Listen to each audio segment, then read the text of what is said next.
Shalom jemaat Menorah, diberkati selalu, amin.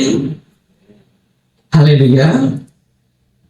Di sahabat yang diberkati, di sahabat yang luar biasa, pada petang sore hari ini sama-sama kita akan belajar dari kebenaran firman Tuhan sesuai dengan pembacaan parasan di hari ini yang terambil di dalam kitab Beresit atau Kejadian pasal yang ke-18 ya, dari ayat pertama sampai ayat seterusnya.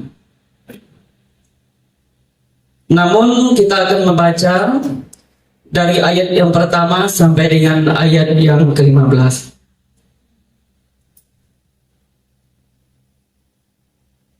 Ya, Bapak Ibu bisa melihat di bukunya masing-masing. Kelahiran Ishak ditegaskan kembali kepada Abraham. Dan Yahweh menampakkan dirinya kepadanya di antara pohon-pohon terbangking di Mamre. Dan dia sedang duduk di pintu kemah pada waktu cuaca panas terik. Dan dia mengangkat matanya dan melihat. Dan tampaklah 3 orang sedang berdiri di hadapannya, dan dia melihatnya, dan dia berlari dari pintu kemahnya untuk menyongsong mereka, dan dia bersujud ke tanah. Dan dia berkata, "Tuanku, aku mohon sekiranya aku boleh mendapatkan kemurahan di matamu. Aku mohon janganlah berlalu dari hamba-Mu ini. Aku mohon biarlah sedikit air dapat diterima, dan cicilah kakimu dan beristirahatlah di bawah pohon. Dan aku akan bawa sepotong roti dan akan menyegarkan hatimu sesudah itu Tuhan boleh berlalu. Sebab untuk itulah Tuhan telah lewat kepada hamba-Mu." Dan mereka menjawab, "Jadi lakukanlah seperti yang telah engkau katakan." Lalu Abraham segera masuk ke dalam kemah dan berkata kepada Sarah, "Cepatlah ambillah 3 sukat tepung yang terbaik, ramaslah itu dan buatlah roti bundar." Dan berlarilah Abraham menuju ke kawanan lembu dan mengambil seekor anak dari lembu itu yang empuk dan baik dan menyerahkannya kepada seorang muda, dan segeralah dia mengolahnya. Dan dia mengambil daging dan susu dan anak lembu yang telah dia olah itu, dan dia menghidangkannya di hadapan mereka. Tetapi dia sendiri berdiri dekat mereka di bawah pohon itu, dan mereka pun makanlah. Dan mereka bertanya kepadanya, "Di manakah Sarah istrimu?" Dan dia menjawab, "Dia di sana di dalam kemah." Dan dia berkata, "Aku pasti akan kembali lagi kepadamu sesuai dengan kehidupan, dan lihatlah, seorang anak laki-laki akan ada bagi Sarah istrimu." Dan Sarah mendengarkan itu di pintu kemah, dan itu ada di belakang dia. Adapun Abraham dan Sarah yang sudah tua karena sudah memasuki hari-hari menjalin apa yang bisa pada wanita telah berakhir bagi Sarah, maka tertawalah Sarah sambil berkata dalam hatinya, "Akan berahikah aku setelah aku lisut dan tuanku pun sudah renta?" Lalu Yahweh berfirman kepada Abraham, "Mengapakah Sarah tertawa sambil berkata dalam hatinya, sungguhkah aku akan melahirkan seorang anak padahal aku sudah tua? Adakah sesuatu yang mustahil bagi Yahweh? Pada waktu yang telah ditetapkan aku akan kembali kepadamu pada waktu kehidupan, dan seorang anak laki-laki akan ada bagi Sarah." Sarah menyangkal dengan berkata, "Aku tidak tertawa." Dan dia takut, tetapi dia berfirman, "Tidak, engkau memang tertawa." Ya, demikian pembacaan kebenaran firman Tuhan di petang sore hari ini. Saya yakin dan percaya bahwa setiap kita pasti diberkati. Amin. Bapak Ibu, jemaat Tuhan yang diberkati oleh Bapak Yahweh, kembali kita melihat di dalam parasat pada hari ini, yaitu dalam Torah atau Beresit pasal 18 ya, dari ayat pertama dan seterusnya. Di situ diceritakan bahwa dia dia akan menampakkan diri atau fa'ira. Dia akan menampakkan diri. Nah, di ayat pertama kita dapat melihat secara bersama-sama ada sebuah cerita. Ya, ada sebuah cerita antara Abraham dengan ketiga tamunya. Dikatakan dan Yahweh menampakkan dirinya kepadanya di antara pohon-pohon terapangkim di Mamre, dan dia sedang duduk di pintu kemah pada waktu cuaca panas. Ya. Dan dia mengangkat matanya, dikatakan dia melihat tampaklah 3 orang sedang berdiri di hadapannya, dan dia melihatnya dan dia berlari dari pintu kemahnya untuk menyongsong mereka, dan dia bersujud ke tanah. Nah, cerita ini sangat menarik Bapak Ibu, di mana kita akan belajar secara bersama-sama bagaimana sebuah janji yang Bapak Yahweh nyatakan bagi kehidupan keluarga Abraham pada saat itu. Ada sebuah janji yang Tuhan ingin nyatakan, ada sebuah janji yang ingin Tuhan tetapkan, ada sebuah janji yang ingin Tuhan berikan bagi kehidupan Abraham dan Sarah pada saat itu. Nah, kalau kita melihat di ayat pertama dan ayat-ayat seterusnya, awal mulanya bagaimana mereka mendapatkan sebuah janji daripada Tuhan. Kita melihat dari alur ceritanya, sepertinya mereka boleh dikatakan menganggap sebuah janji itu sepertinya sebuah kiasan-kiasan begitu saja. Tapi kita melihat dari ayat-ayat seterusnya ditegaskan bahwa janji itu betul-betul Tuhan nyatakan dan Tuhan berikan kepada Abraham dan Sarah pada saat itu tentang kelahiran Ishak yang ditegaskan kembali kepada Abraham. Nah, bicara sebuah janji Bapak Ibu jemaat Tuhan yang diberkati oleh Bapak Yahweh, seringkali bahkan kerap kali dalam perjalanan kehidupan kita sebagai orang yang percaya, sering menerima atau sering mendapatkan sebuah janji. Bahkan seringkali janji-janji yang kita terima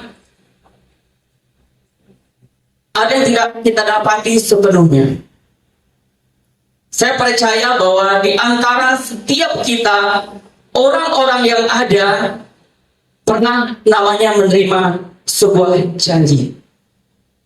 Entahkah janji dari suami, entahkah janji dari istri, atau entahkah janji dari seorang anak, janji dari seorang sahabat, atau orang-orang yang kita kenal, atau dalam bentuk organisasi, atau dalam hal apa saja, seringkali janji itu kita dapatkan. Nah, kadang-kala janji-janji itu sering kita tidak terima. Dan kita tidak menerima janji itu, maka rasa ketidakpuasan pasti ada di dalam kehidupan kita. Atau tidak puas dengan janji-janji yang ada. Nah, seperti sekarang lagi marak ya, para calon bupati, calon gubernur ya, lagi marak mengumbarkan janji-janjinya lewat visi dan misi dalam program-program ketika nantinya mereka menduduki ya jabatan sebagai bupati atau gubernur. Itu adalah bentuk janji-janji lewat visi dan misi yang mereka kerjakan. Namun kalau kita kembali kepada janji firman Tuhan, janji Elohim Yahweh kepada generasi penerus daripada Abraham dan Sarah, kita dapat melihat secara bersama-sama bahwa janji yang Bapa berikan adalah janji yang betul-betul ditepati, janji yang betul-betul dan diterima oleh mempelai-mempelainya daripada Bapa Yahweh. Ya, akan diterima oleh Bapa Yahweh. Nah, walaupun kita membaca dari ayat-ayat selanjutnya, ya, kita dapat melihat bahwa ketika janji itu diucapkan kepada Abraham, ya, diucapkan kepada Sarah, dikatakan Sarah sempat tertawa.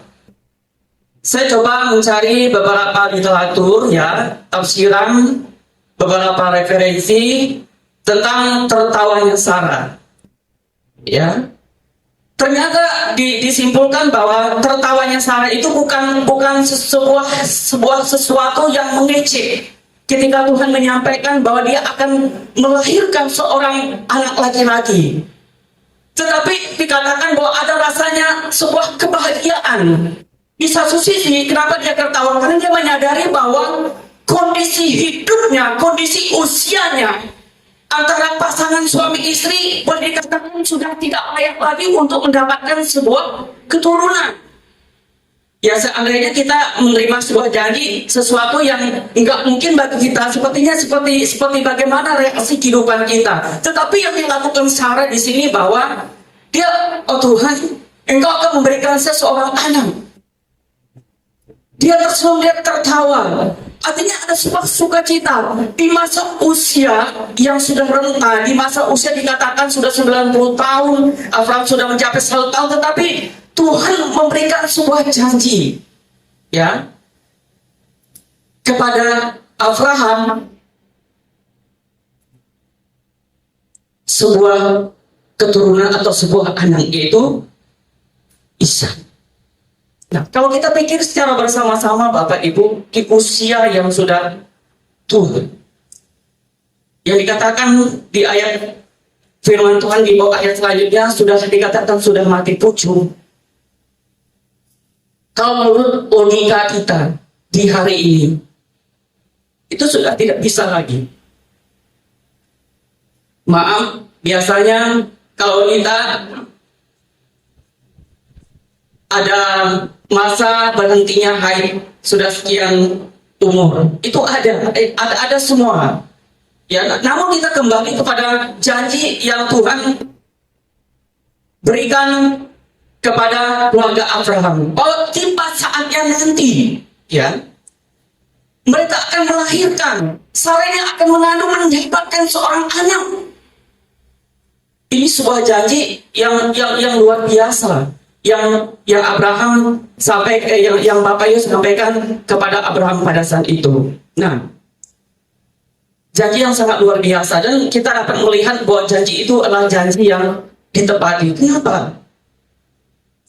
Karena Bapak Yesus mengingat kembali bagaimana sebuah ikrarnya, bagaimana sebuah janjinya kepada Abraham pada saat itu, bahwa Abraham akan menjadi bapa dari segala bangsa.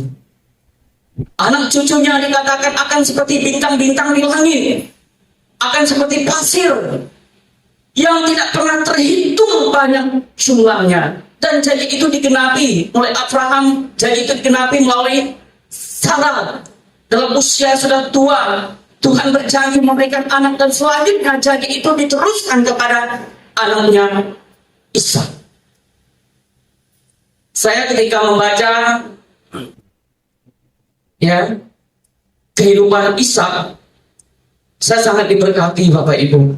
Ternyata janji-janji Bapak Yahweh itu bukan hanya stop atas istrinya Abraham saja, tapi ke generasi janji itu tetap Tuhan perlihatkan kepada generasi pilihan daripada Bapak Yahweh.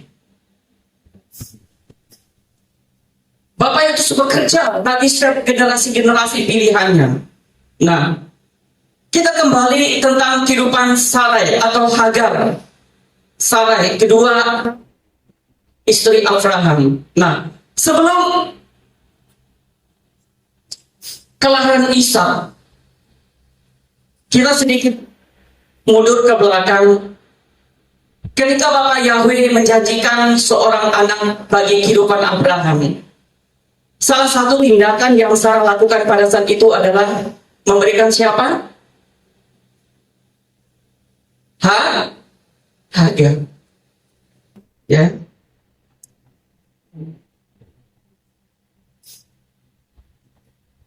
Sebagai istrinya Abraham.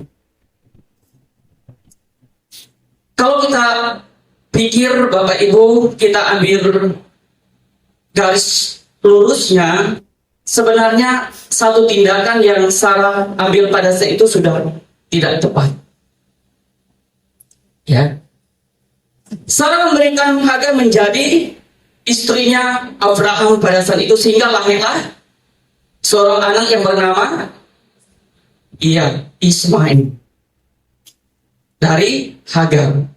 Nah, Hagar ini adalah seorang perempuan dari Misraim, Mesir. Kita tahu bahwa kehidupan orang-orang Misraim pada itu adalah kehidupan orang-orang yang tidak mengenal akan Bapak Yahweh. Nah, kita akan belajar, Bapak Ibu bisa belajar secara mandiri, ya, bagaimana garis keturunan dari Hagar ini, yaitu dari Ismail. Ada dua sebuah perbedaan antara lahirnya Ishak dan lahirnya Ismail pada saat itu. Namun kita tidak akan melangkah jauh ke sana. Nanti di prase-prase berikutnya kita akan ikuti pengajian-pengajian selanjutnya.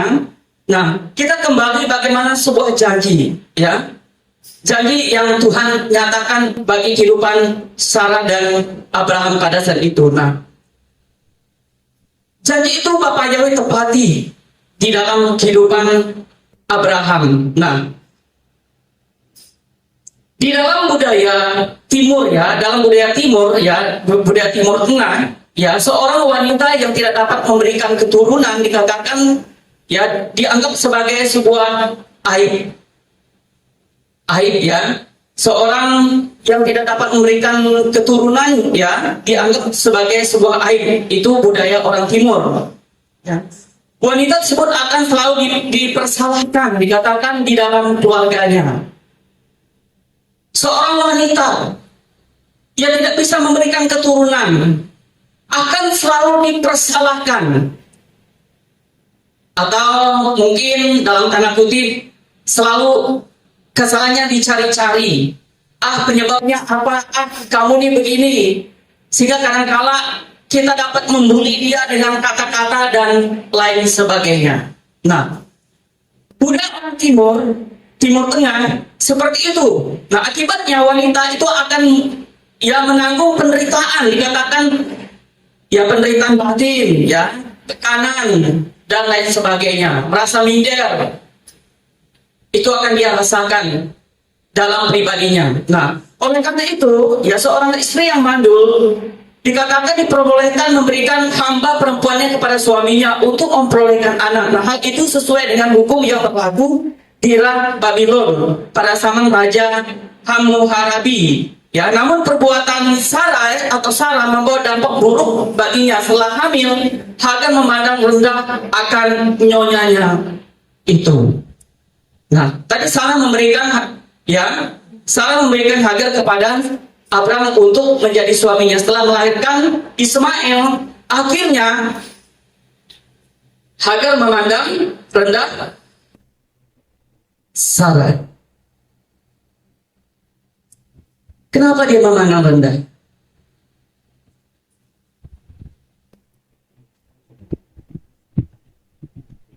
Kenapa Hagar memandang rendah Sarah? Karena apa? Karena tadi orang sudah lanjut usia, yang dianggap sudah tidak bisa mendapatkan anak, akan dipandang rendah. Dan Hagar merasa bahwa Aser sudah memberikan sebuah keturunan. Ada keturunan, ada benih yang hidup dari Abraham. Seorang hamba akhirnya merendahkan si nyonyanya yang adalah istri sah dari Abraham tersebut. Ya. Hagar memandang rendah akan nyonyanya dalam Kejadian pasal 16 ayat keempat. Dan dia menghampiri Hagar, dan wanita itu mengandung. Namun ketika dia mengetahui bahwa dirinya mengandung, maka majikannya itu direndahkan dalam pandangannya.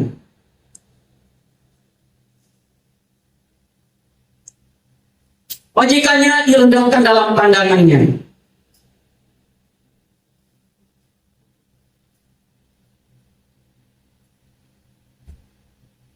Kalau kita pelajari Kata memandang rendah, saya coba kemarin cari-cari dalam bahasa Ibrani itu khialah. Ya, memandang rendah itu khialah yang berarti dia membenci. Dia benci. Dia menghina. Dia mengutuk. Hagar memandang rendah Sarah dan melupakan status sosialnya sebagai budak dan budik di dalam rumah tangga Abraham pada saat itu. Khialah. Dia memandang hina. Dia memandang benci. Dia mengutuk. Dia lupa status dirinya, siapa dirinya dalam keluarga Abraham pada saat itu.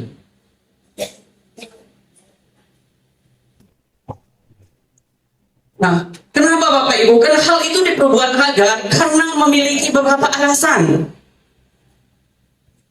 Dia membenci, dia menghina. Dikatakan khianat, membenci, menghina. Ada beberapa alasan. Yang pertama, Hagar sebagai seorang putri bangsa Israel ini ya,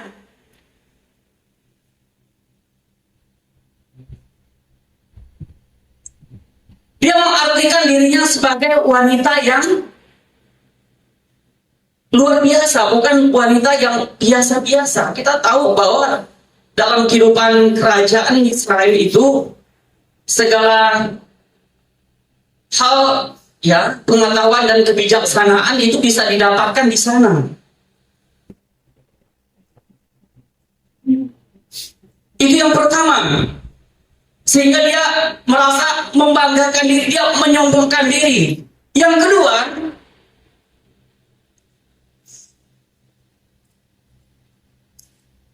Hagar mengetahui bahwa status seorang wanita yang tidak memiliki anak lebih rendah daripada wanita yang memiliki anak. Bapak Ibu bisa merasakan dalam kehidupan kita hari-hari. Itu kerasa. Bahwa status kita yang memiliki anak dengan status orang tidak memiliki anak itu berbeda rasanya. Nah, itu yang diperbuat oleh Hagar pada saat itu. Dia mengerti bahwa status seorang wanita yang tidak memiliki anak lebih rendah daripada wanita yang memiliki anak. Lalu apa alasan untuk berikut? Sebagai budak, Hagar ingin membebaskan dirinya dari penindasan akibat dari tradisi dan hukum yang berlaku pada zaman itu. Itu yang dilakukan oleh Hagar pada saat itu. Nah, sehingga merasa dirinya tertindas, kita dapat belajar secara bersama-sama bahwa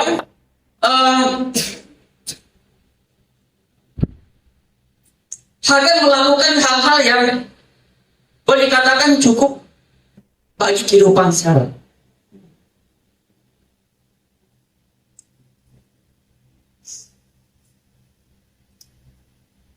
Kita akan melihat di dalam keluarga tersebut bahwa ada sebuah permasalahan yang sedang terjadi.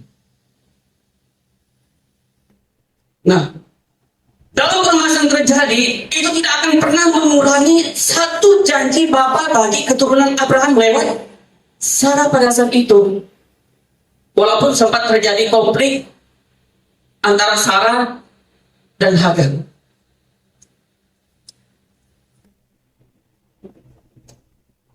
Nah, untuk menggenapi janjinya, Bapak Yahweh menyatakan hal-hal yang luar biasa bagi kehidupan keluarga Abraham pada saat itu.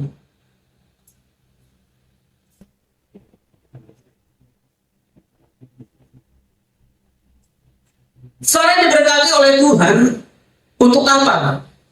Untuk menjadi seorang putri kerajaan. Dia akan menjadi ibu bagi bangsa-bangsa yang akan mendatang. Dia juga akan menjadi ibu bagi raja-raja di seluruh dunia. Itulah sebuah penggenapan yang Tuhan akan nyatakan lewat kelahiran Ishak pada saat itu. Nah, oleh karena itu Bapak Ibu jemaat Tuhan, ada beberapa hal yang akan kita pelajari dari pembacaan kita pada petang sore hari ini. Ya, Yang pertama, generasi yang akan dilahirkan. Tadi Isa. Dalam Galatia pasal 4 ayat yang ke-22 dikatakan,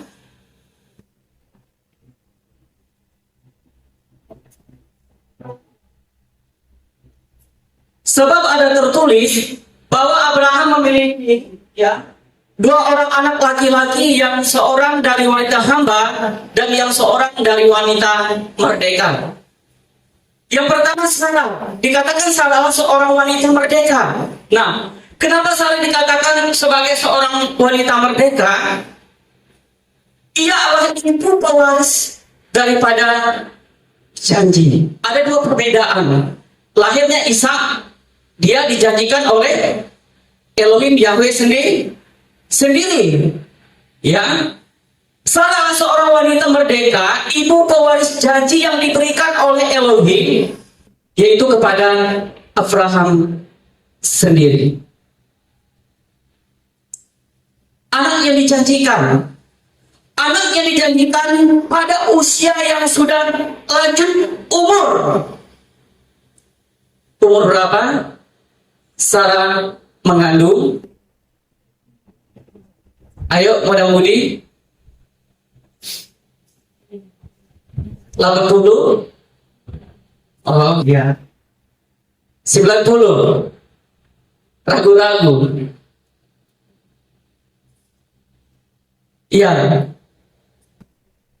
Sarah seorang wanita merdeka, ibu pewaris janji yang diberikan oleh bapaknya kepada Abraham. Sedangkan Hagar dikatakan adalah, ya, dia seorang budak, ya.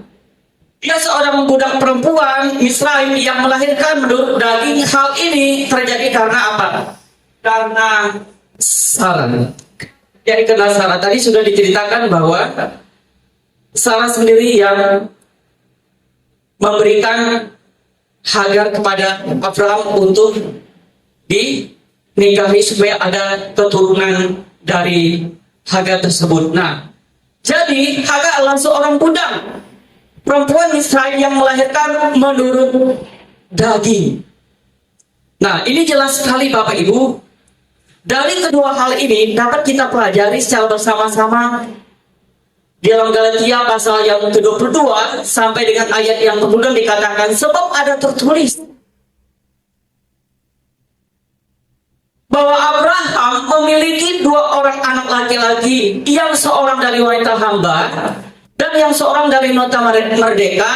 Tetapi memang dia yang dari hamba, perhatikan baik-baik, yang dari hamba telah dilahirkan menurut daging. Sedangkan dia yang dari wanita merdeka oleh janji, inilah yang dikatakan kiasan, karena ini adalah dua perjanjian. Kita stop di ayat yang ke-4, dikatakan karena ini adalah dua perjanjian. Yang satu sesungguhnya dari Gunung Sinai yang melahirkan ke alam perhambaan, yaitu Hagar. Karena Hagar adalah Gunung Sinai di tanah Aram. Itu yang pertama, ada perbedaan di situ. Dikatakan karena Hagar adalah Gunung Sinai di tanah Arab dan mengacu pada Yerusalem yang sekarang. Siapa keturunan Hagar? Adalah Ismail. Yang dikatakan karena Hagar adalah Gunung Sinai di tanah Arab dan mengacu pada Yerusalem yang ada sekarang. Dan dia menghambakan diri bersama anak-anaknya. Kemudian ayat 26, sedangkan Yerusalem yang ada di atas adalah wanita merdeka, dialah ibu kita semua. Dialah ibu kita semua, Sarah, yang mewarisi janji keturunan, janji yang diberikan oleh Bapa Yahweh sendiri di dalam kehidupan Abraham dan Sarah pada saat itu. Luar biasa Bapak Ibu, luar biasa.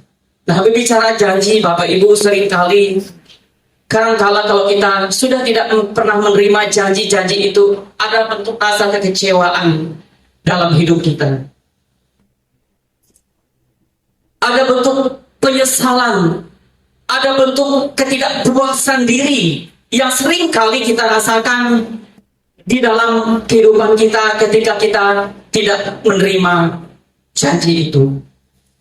Namun kita bersyukur kepada Bapak Yahweh pada petang sore hari ini. Bapak Yahweh yang berjanji memberkati kehidupan kita. Dialah Bapak Yahweh yang ada untuk kita selama-lamanya. Bapak Yahweh tidak pernah ingkar janji. Dia akan terus memberkati kehidupan saya dan saudara seperti dia memberkati pada saat itu keluarga Abraham dan Sarah. Sehingga dikatakan di ayat yang ke-26, sedangkan Yosua yang ada di atas adalah wanita merdeka, dialah ibu kita semua. Di mana ketika dia melahirkan Ishak, anak perjanjian, dan Sarah itu boleh menjadi sebuah teladan, boleh menjadi sebuah ibu yang dapat terus menguatkan kita untuk kita bisa menerima janji daripada Bapak Yahweh itu sendiri.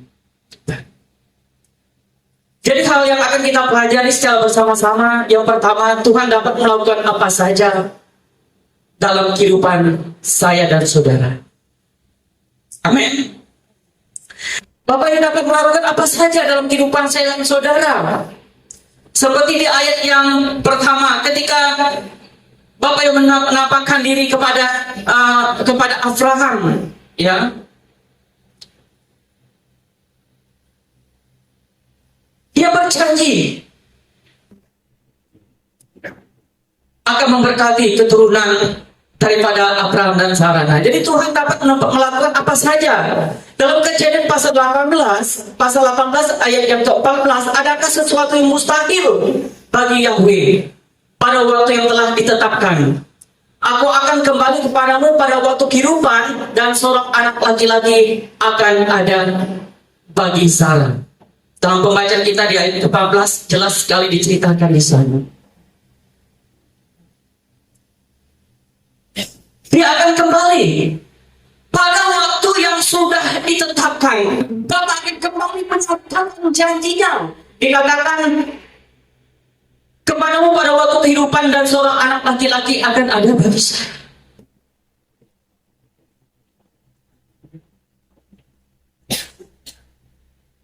Ini janji yang luar biasa. Ya mungkin sekali lagi saya katakan bagi Sarah mungkin tidak mungkin. Saya sudah usia lanjut, boleh dikatakan ya sudah tidak bisa lagi. Makanya di bagian ayat 15 dikatakan Sarah tertawa, sehingga Tuhan katakan, kenapa kamu tertawa? Tidak, katanya, tapi memang tertawa.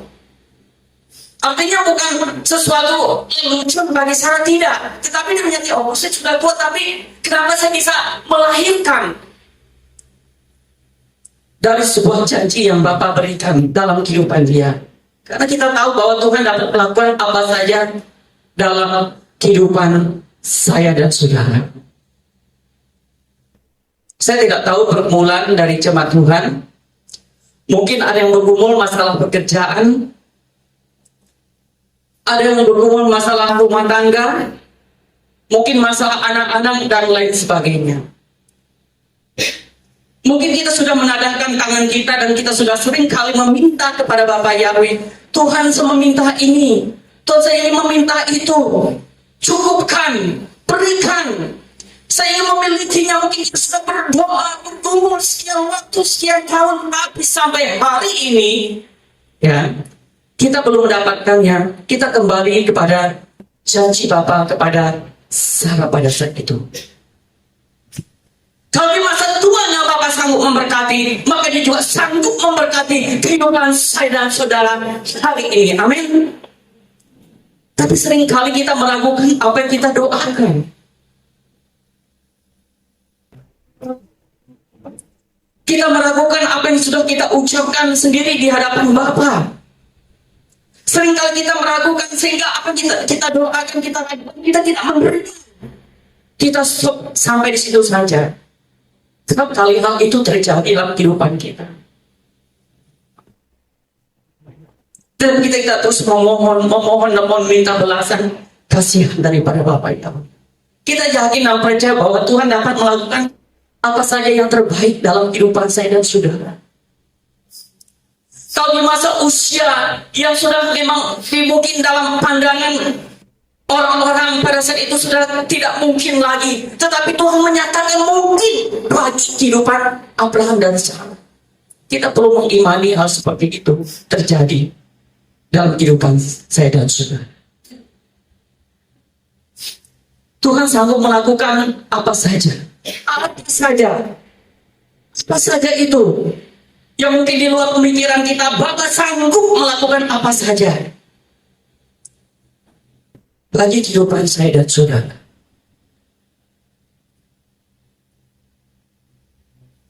Ya, jelas dalam Kejadian pasal 18 ayat ke-14, ada sesuatu yang mustahil bagi Yahweh pada waktu yang sudah ditetapkannya. Tidak ada mustahil. Ketika dia sudah menetapkan waktunya, jam sekian, waktu sekian, dia sudah tetapkan dia akan mendapatkan dan janji itu akan kita lihat. Itu yang diterima oleh Sarah pada saat itu. Hal yang kedua, Tuhan tidak terhalang oleh batasan fisik. Seperti apapun fisikmu, seperti apapun keadaanmu, yang bisa kamu rasakan, yang bisa kamu lihat, yang bisa kamu jalani dalam kehidupanmu hari-hari, itu bukan suatu penghalang untuk saya dan saudara bisa menerima, ya, berkat Tuhan itu. Amin.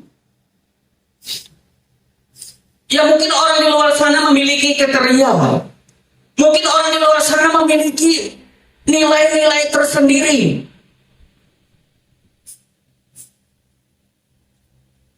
Namun dalam pandangan daripada Bapak Yahweh, ya,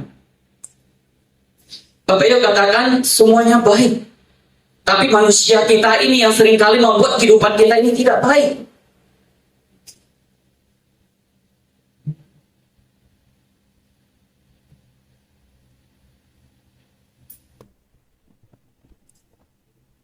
Jadi Tuhan tidak terhalang oleh batasan fisik.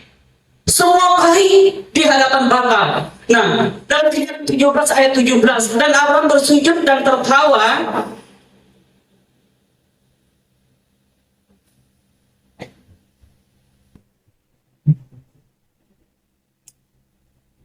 Dan Abraham sujud dan tertawa serta berkata dalam hatinya, adakah seseorang akan dilahirkan bagi dia yang telah berusia 100 tahun?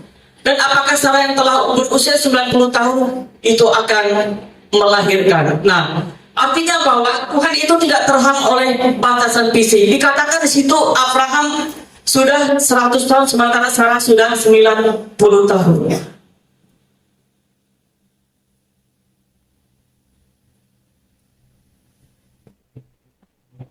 Siapakah yang dapat menghalangi jika Tuhan sudah berjanji ingin memberikan yang terbaik? Tuhan tidak terhalang oleh batasan fisik. Abraham bersujud dan tertawa serta berkata dalam hatinya, apakah seseorang akan dilahirkan bagi dia yang telah berusia 100 tahun? Pikir-pikir ya, kalau kita menerima itu kayak macam lucu-lucu ya. Kalau di generasi kita zaman sekarang, tidak mungkin lah begitu. Ya mustahil lah kita dapatkan begitu. Pasti akan timbul perasaan seperti itu dalam keseharian kita. Namun kita kembali kepada kebenaran firman Tuhan. Dan dalam kebenaran firman Tuhan boleh menjadi sebuah pemicu iman kita supaya kita semakin hari itu terus bergantung, berharap sepenuhnya kepada janji-janji daripada Bapa Yahweh. Dikatakan ini tidak terhalang oleh batasan fisik, batasan apapun. Tuhan tidak pernah menghalangi ketika berkat janji itu diberikan bagi orang-orang yang dia kasihi. Nah, Lalu bagaimana? Kok selama ini saya sudah berdoa, saya belum mendapatkan?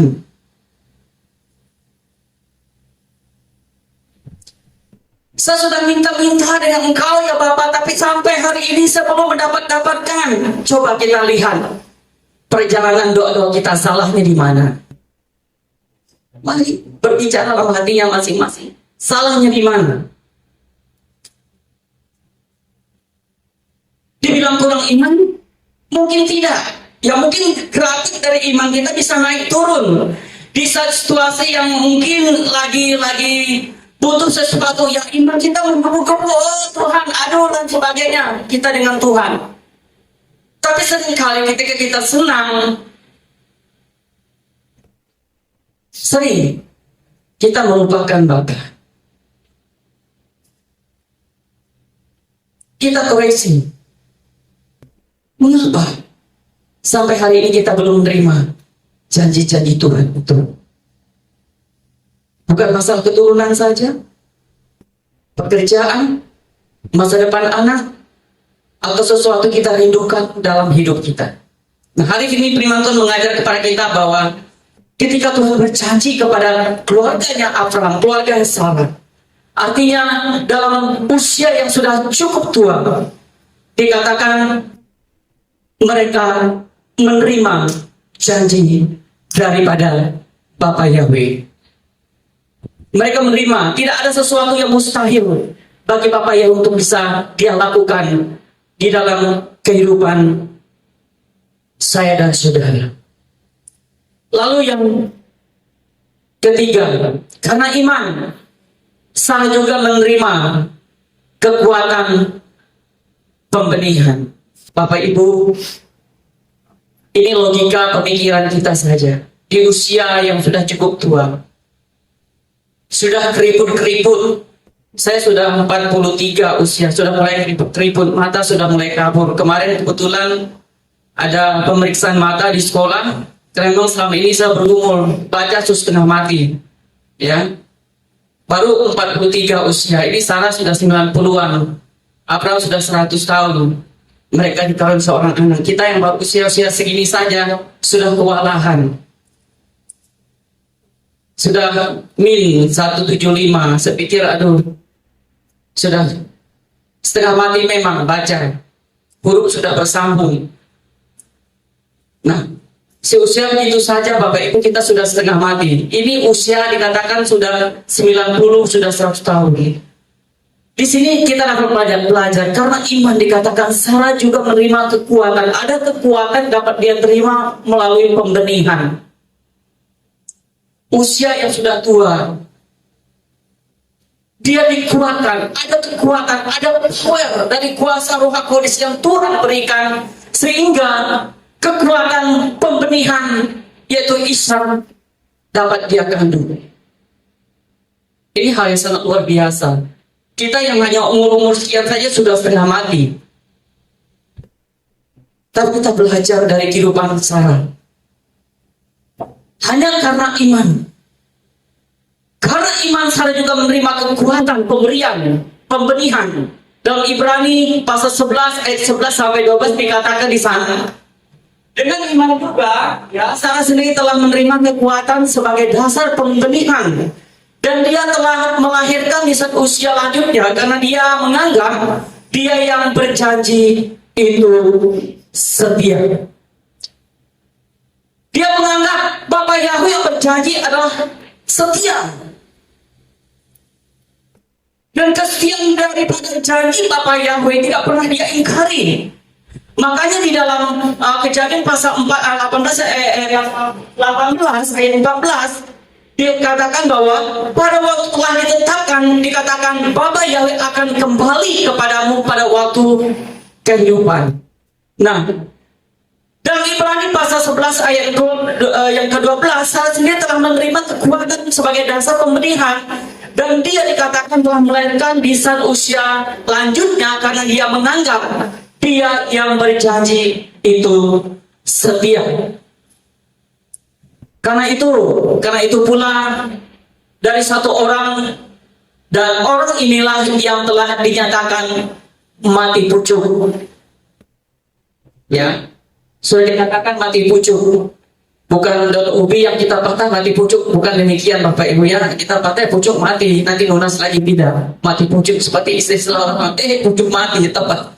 Pucuk mati atau mati pucuk ya. Tapi sini dijelaskan bahwa dan orang inilah yang telah dinyatakan mati pucuk.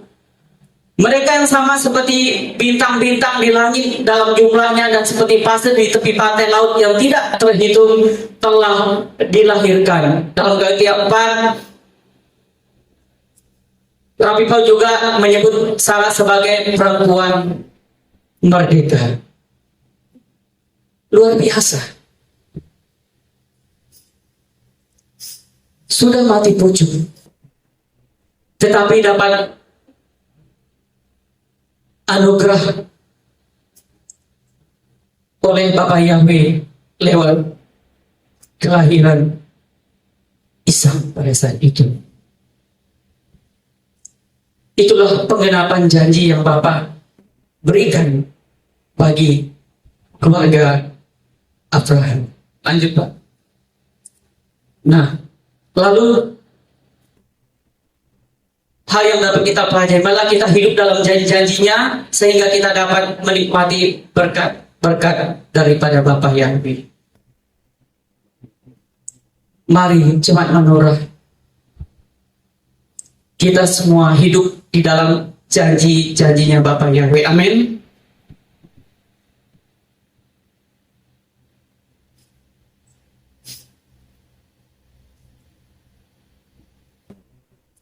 Apa saja janji Bapa Yahweh? Banyak. Dalam Ulangan pasal 6, antara janji berkat dan kutuk,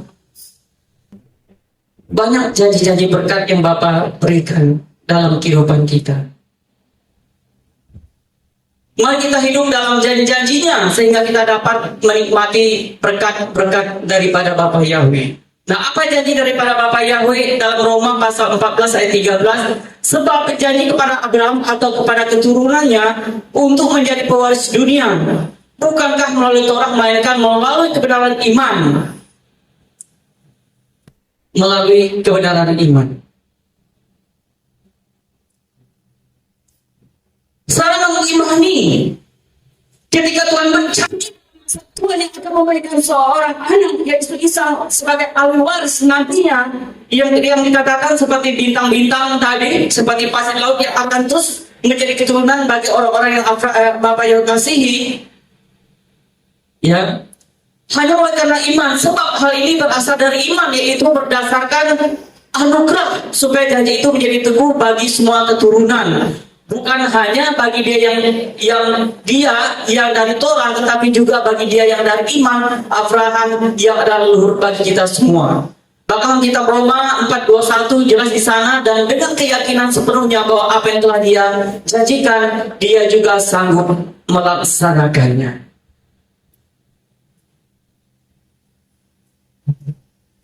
Artinya bahwa tidak ada di dunia ini yang tidak mungkin bagi Bapak untuk lakukan bagi saya dan saudara. Tinggal tergantung yang mengolah janji Tuhan itu adalah hati saya dan saudara. Karena kalau olahan hati kita tidak tepat dalam pandangan Bapak Yahweh, seringkali hati kita terus serong.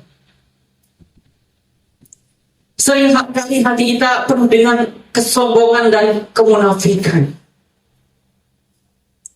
Seringkali hati kita dipenuhi dengan ketidaktaatan, tidak kesetiaan di hadapan Bapa. Nah, hal seperti itu menghalangi berkat Bapa untuk turun dalam kehidupan saya dan saudara.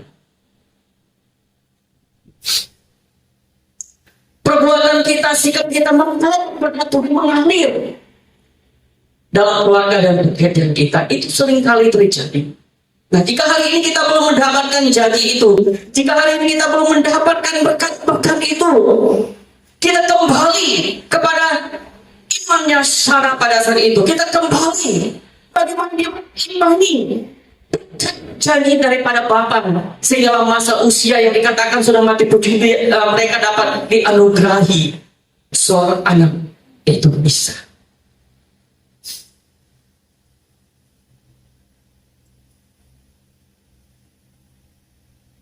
Ini hal sangat luar biasa Bapak Ibu. Saya sempat berpikir, Tuhan, banyak hal yang saya rindukan selama ini, banyak hal yang saya sudah doakan.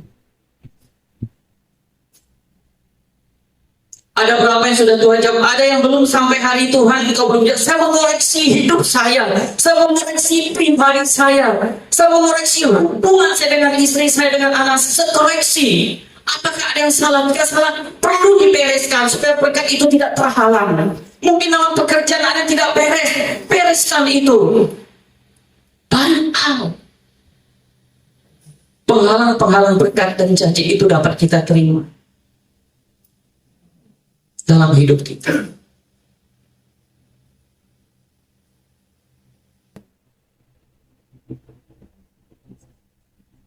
Kita belajar Sarah. Mungkin dia berpikir dengan usia yang sudah cukup tua itu sebagai penghalang untuk menerima janji berkat.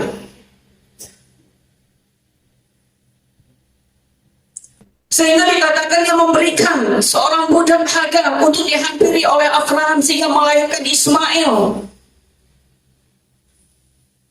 Namun kita belajar kembali dari firman Tuhan yang menegaskan bahwa janji itu diberikan kepada Sarah dalam usia yang sudah cukup tua. Dikatakan umur 90-an tahun dia boleh melahirkan seorang putra.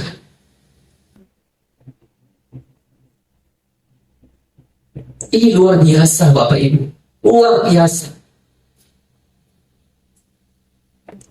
Dalam perjuangan kita hari-hari ini Bapak Ibu, untuk mendapat janji Tuhan, mungkin kita sudah hampir separuh jalan kita. Kerap kali kita berhenti.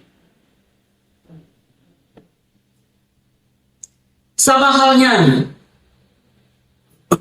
di akhir tahun dan memasuki tahun 5785, ada sebuah keputusan, ada sebuah kerinduan, komitmen dalam pribadi kita ambil di lapangan Tuhan. Mungkin sudah berjalan hari-hari ini, minggu-minggu ini, bulan-bulan ini. Jangan pernah stop, berhenti dengan keadaan yang kita rasakan yang menekan pribadi dan keluarga kita.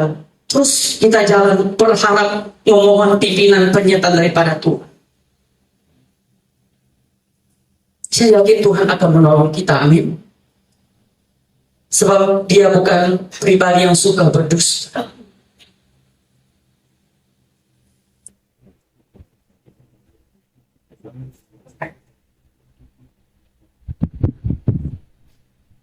Nah, ketika Abraham menerima janji itu, dia menerima ketiga kamunya itu dengan penuh sukacita.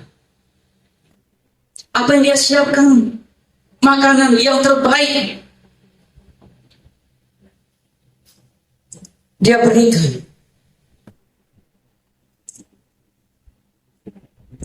Ini memberikan gambaran kepada kehidupan kita bahwa kita juga dapat memberikan terbaik bagi Bapa Yahweh Elohim kita. Kita dapat memberikan terbaik dari hidup kita kepada Bapa Yahweh.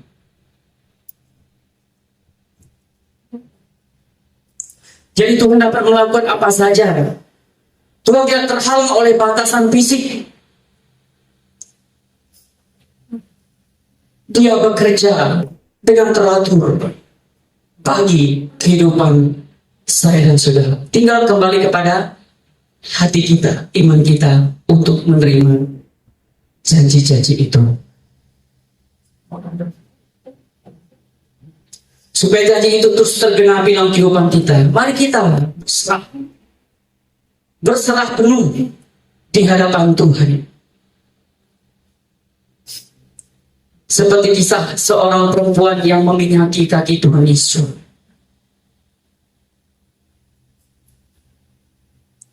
Dia memberikan yang terbaik, yang termahal.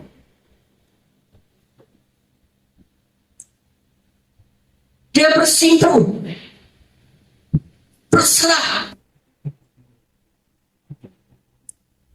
kita juga harus melakukan hal yang demikian. Bersungguh-sungguh memberikan terbaik kepada Bapak Yahweh. Saya yakin saja Bapak tidak akan pernah tutup mata untuk segala hal-hal yang kita perlukan.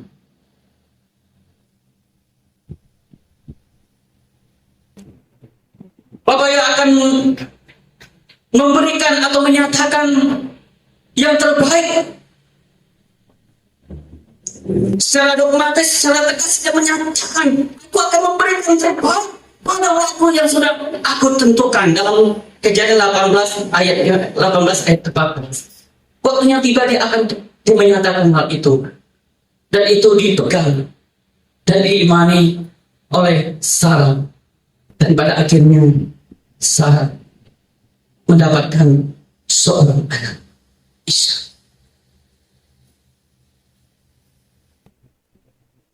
Hal yang sangat luar biasa di perasaan kita pada petang sore hari ini, Bapak Ibu, yang mengajarkan kepada kita tentang sebuah janji Bapa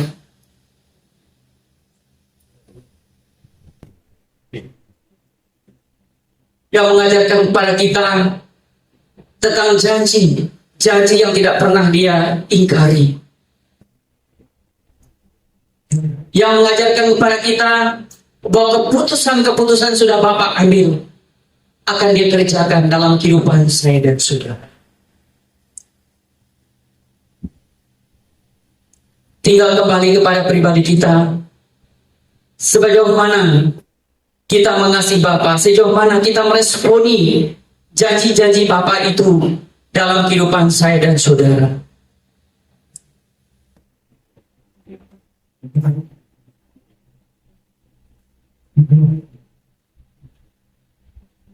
Jika kita meresponi dengan sungguh-sungguh, saya yakin dan percaya berkat yang diterima oleh Abraham dan Sarah itu juga akan kita terima dalam perjalanan kehidupan kita hari demi hari. Amin. Yakin? Ya, harus yakin. Sebab firman Tuhan tidak pernah salah. Janji Bapa tidak pernah salah. Dia akan memberikan kepada orang terbaik. Dia akan memberikan kepada orang yang dia kasihi. Dan dia akan memberikan kepada orang yang layak untuk menerima janji-janji itu. Dan Abraham, Sarah, mereka layak menerima janji itu. Sebab kalau kita kembali ke pasal-pasal yang sudah kita pelajari, bagaimana janji awal Elohim Yahweh kepada Abraham, bahwa dia akan menjadi bapa segala bangsa, dan janji itu akan diteruskan kepada istrinya dalam masa usianya dengan melahirkan, dan anaknya juga Ishak. Dan janji itu akan menjadi generasi-generasi penerus bagi orang-orang pilihan daripada Bapa Yahweh. Saya percaya semakin kita mengasihi Bapa Yahweh hari-hari ini, berkat-berkatnya akan terus mengalir dalam kehidupan saya dan saudara. Tetap mengimani janji Bapa, jangan terus putus asa, terus bergerak dalam lingkarannya dan jalan-jalannya Bapa Yahweh. Amin. Karena bersama dengan Bapa Yahweh kita pasti bisa. Demikian firman Tuhan pada petang sore hari ini. Biarlah memberkati kita semua. Saya serahkan kepada Pak Gembala. Shalom Bapak Ibu. Perasaan hari ini ada 3 pokok ya. Yang pertama, kelahiran Ishak dipertegas. Ishak lahir, kemudian Sodom dan Gomora dihancurkan, Abraham membebaskan Lot, dan yang terakhir akidah Ishak atau Ishak dipersembahkan. Beresit, kitab Beresit ini kitab ada yang kunci paling awal untuk memahami kitab-kitab selanjutnya. Jadi tanpa pemahaman yang kuat dengan Beresit, maka selanjutnya itu kita akan sulit untuk memahami. Karena fondasi permulaan dari Torah itu dari kitab Beresit semua. Ya. Diikuti Benang merahnya melalui Shemot, nanti diikuti dengan Wayikra. Wayikra berisi penjelasan bagaimana tata pelayanan di tabernakel, ya. Kemudian Bamidbar, bagaimana perjalanan mereka di padang gurun, dan Devarim, perkara-perkara Mose yang dilakukan dalam Mose. Ya, nah dalam parasan Beresit kita sudah melalui yang namanya Beresit, kemudian kita melalui namanya Noah, ya. Selain daripada Noah, kita kemarin juga berbicara tentang bagaimana Abraham dipanggil. Nah, di parasat yang keempat ini kita melihat perjalanan seorang Abraham, ya, seorang Abraham. Abraham yang pada pasal 17 setelah dia disunat, ya, dia menjadi Abraham. Bapak Ibu yang dikasih Yesua, pertama begini, banyak isu tentang Ismail dan Ishak. Sejatinya Elohim itu hanya memperhatikan Ishak, tetapi karena doa dari Abraham, maka Tuhan berkata jangan takut Abraham, bahwa Ismail juga akan diberkati. Dia juga akan menjadi keturunan raja-raja bangsa. Tetapi janji Elohim itu hanya digenapi kepada keturunan Abraham. Perhatikan baik-baik apa yang saya katakan. Keturunan Abraham, bukan keturunan Abraham. Ya, Ismail lahir dari seorang Abraham, tetapi Ishak lahir dari seorang Abraham. Tolong itu diperhatikan dan digarisbawahi. Jadi itu salah satu pembeda antara Ishak dan Ismail. Ismail lahir sebelum Abraham diubahkan menjadi Abraham, ya. Tetapi Ishak lahir setelah Abraham diubahkan menjadi Abraham. Anda bisa lihat di Beresit pasal 17, ya. Dalam perikopnya sudah sebagai tanda perjanjian. Dan perkataan Elohim di sana, akulah El Shaddai, hiduplah di hadapanku dan jadilah sempurna. Ya. Jadi yang kelima pada poinnya. Dan namamu tidak lagi disebut Abraham, tetapi namamu akan menjadi Abraham. Dan aku telah menetapkan engkau sebagai bapa banyak bangsa. Ya. Jadi itu yang mesti poin perkataan. Nah, pasca dari tindakan ketaatan dari Abraham yang akhirnya menerima janji Tuhan diubahkan menjadi seorang Abraham, ada penambahan di sana nama Elohim, ya. Nah, ada satu parasat yang kita masuki, yaitu Vayera, masuk di Kejadian 18. Dan Yahweh menampakkan diri kepadanya di antara pohon-pohon terbukti di Mamre. Pertanyaannya, kenapa Tuhan menampakkan diri? Ini ketiga kalinya Tuhan menampakkan diri kepada Abraham. Kalau Anda ketik menampakkan, tidak akan dapat. Ya. Yang pertama waktu Tuhan memanggil dia, yang kedua di pasal 17, ya, Elohim menampakkan diri kepada Abraham, dan yang terakhir dia menampakkan diri sebagai bentuk, kalau judulnya di situ dikatakan penegasan akan kelahiran Ishak, yaitu janji yang telah diucapkan oleh Elohim. Namun kalau kita baca, kalau dalam konteks Kristenan pasti kita nggak akan sampai ke sana. Tapi kalau kita melihat sisi dari pengajaran-pengajaran rabi-rabi, ya, kita akan dapati di sana bahwa ada komentar-komentar rabi-rabi dikatakan begini, kenapa Elohim atau mereka katakan Hashem, ya, Hashem Yahweh, ya, mengunjungi Abraham? Karena pasal 17 Abraham baru disunat, ya. Jadi pasca penyunatan itu Elohim datang untuk mengunjungi seorang Abraham. Ya, orang disunat kalau zaman sekarang cepat, ada alat namanya cutter. Dia kayak di laser. Jadi seperti hangus, pembuluh darahnya langsung tertutup. Ya. Zaman-zaman dulu mantri-mantri itu nyunatnya nggak pakai obat bius. Disuruh berendam dalam air sampai memang tidak rasa, baru langsung cepat disunat. Disunatnya tuh bukan pakai pisau. Zaman-zaman dulu di tempat kami di Maluku disunat pakai bambu yang memang tajam. Dan itu lama sekali keringnya. Ya. Zaman sekarang jauh lebih canggih. Hari itu dia disunat, hari itu dia bermain bola juga bisa. Ya. Tenang, itu sudah lewat, tidak usah bicara. Bapak-bapak, ya. Aman. Ya. Jadi Anda bisa bayangkan, menurut Gemara, saya dikatakan bahwa Abraham pada hari ketiga pasca disunat dan Elohim menampakkan diri kepadanya di pohon-pohon terbantu. Apa sih pelajarannya? Ya banyak, ya. Tafsiran bisa kita dapati, mesaknya bisa kita dapati. Di sana kita bisa lihat bahwa seorang Abraham yang sedang mengalami kesakitan, tetapi Tuhan tetap peduli kepada.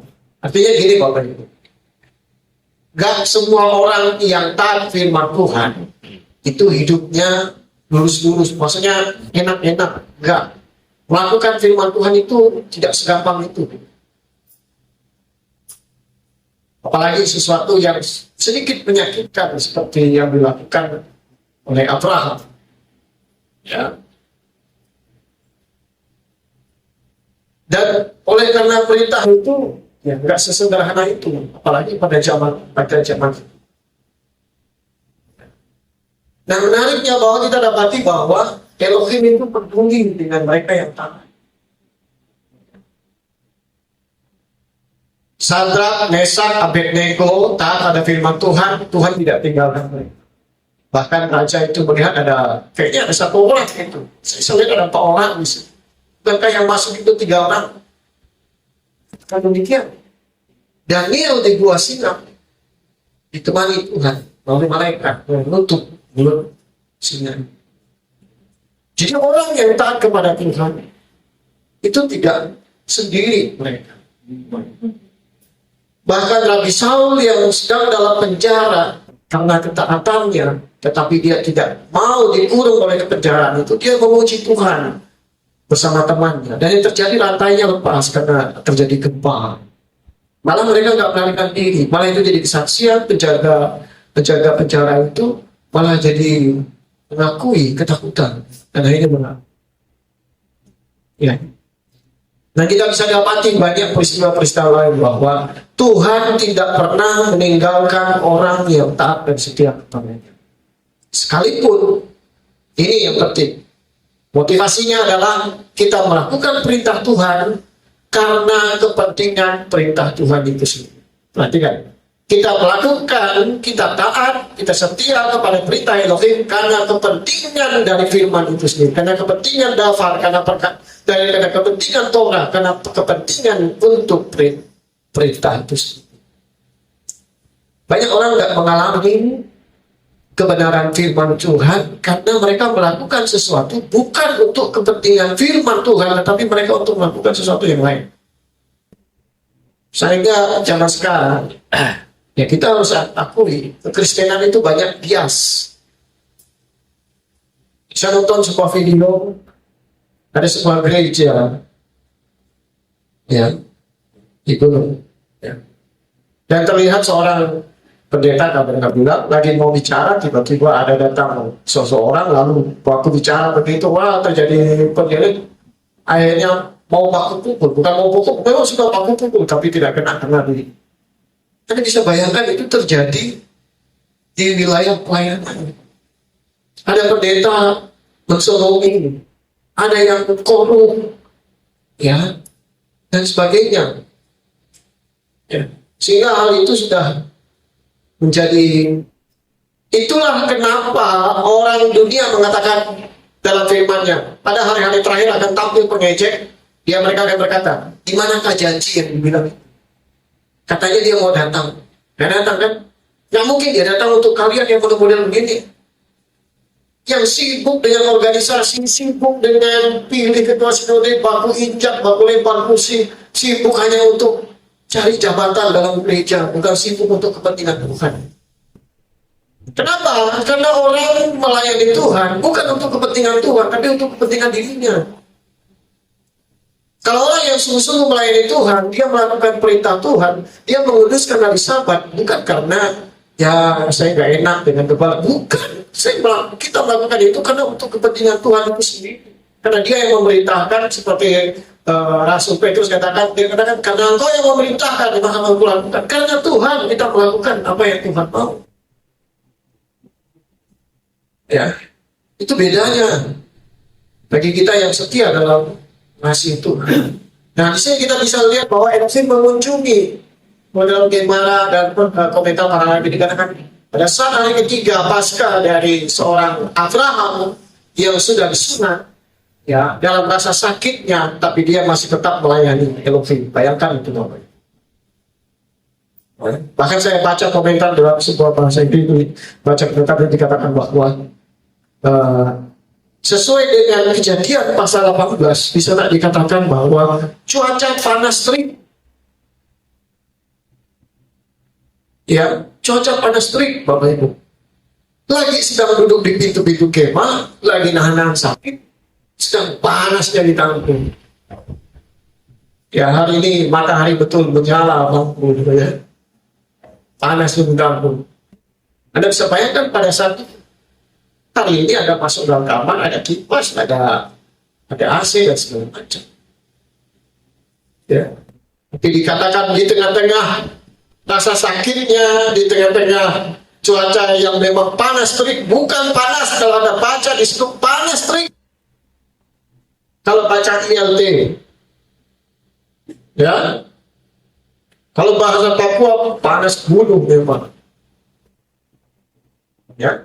Anda bisa bayangkan seseorang yang karena ketaatannya dia masih tetap setia melayani Elohim dalam rasa sakit. Ya. Dan dia mengangkat matanya dan melihat tampaklah 3 orang sedang berdiri di hadapannya, dan dia melihat dia berlari Bapak Ibu. Anda bisa bayangkan orang sudah disunat 3 hari lari.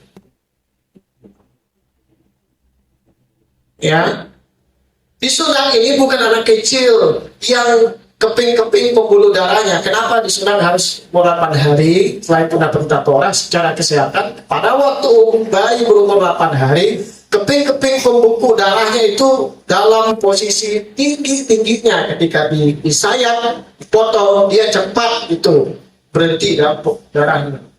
Trombositnya tinggi kalau bahasa medis. Keping-keping pembeku darahnya tinggi sekali. Ya. Itu secara medisnya di sana. Tapi Anda bisa bayangkan seorang Abraham dengan usia. Bayangkan Bapak Ibu. Coba Anda lihat zaman sekarang, opa-opa 19 tahun, 99 tahun disunat lari-lari tengah siang bolong. Ya, udah sampai lari Bapak Ibu. Ini 10 langkah sudah encok itu. Ya.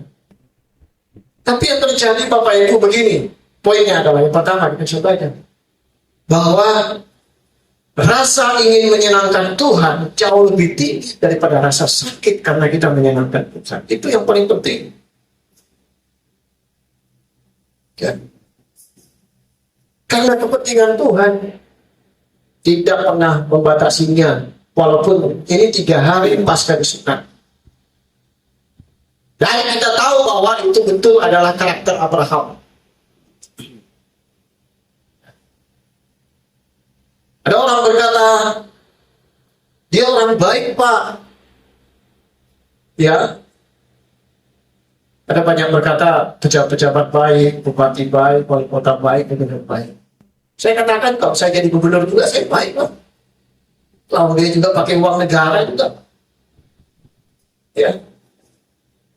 Namun baiknya Abraham itu tidak dipengaruhi oleh situasi. Kebaikannya sebagai bentuk adalah karakternya yang sudah teruji, tidak dipengaruhi oleh situasi. Itu baru namanya. Makanya karakter itu diuji melalui situasi. Ya.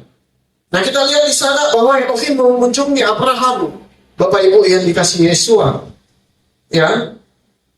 Nah melalui peristiwa ini Abraham ditegaskan oleh Elohim akan janji bagaimana seorang Ishak akan lahir. Ya. Kalau Anda baca kisah ini, maka Anda akan lihat Anda akan ingat kisah seorang malaikat Tuhan juga datang kepada seorang bernama Zakaria. Mana dia punya istri bernama Elizabeth. Ya.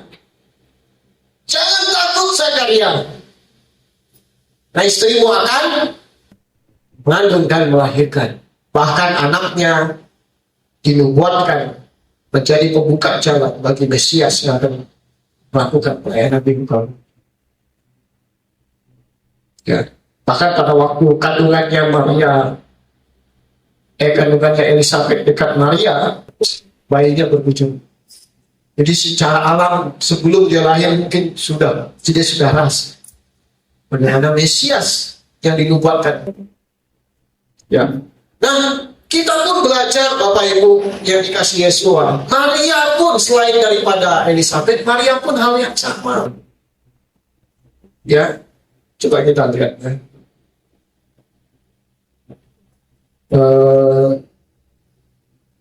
Kalau Zakaria itu kitab Lukas satu ayat 11-13. Tetapi malaikat itu berkata kepadanya, jangan takut hai Zakaria, sebab doamu telah dikabulkan, dan Elizabeth istrimu akan melahirkan seorang anak laki-laki bagimu, dan haruslah engkau menamai dia Yohanan. Perhatikan, istrimu, Elizabeth istrimu. Jadi ditegaskan Tuhan pribadinya siapa, bukan sembarangan, tapi istrimu Elizabeth yang adalah istrimu, bukan yang lain. Sama seperti juga Sarai tadi akan melahirkan seorang anak.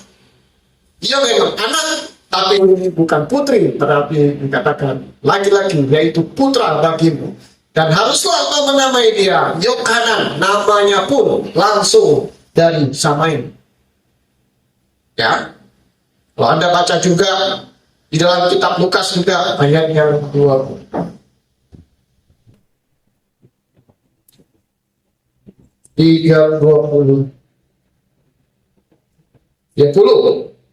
Kata malaikat itu kepadanya, jangan takut hai Maria, sebab engkau beroleh kasih karunia di hadapan Elohim. Sesungguhnya engkau akan mengandung dan melahirkan seorang anak laki-laki, dan hendaklah engkau menamai dia Yeshua.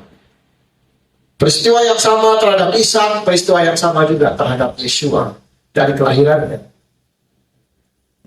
Ya. Nah, apa yang kita pelajari Bapak Ibu yang dikasih Yeshua?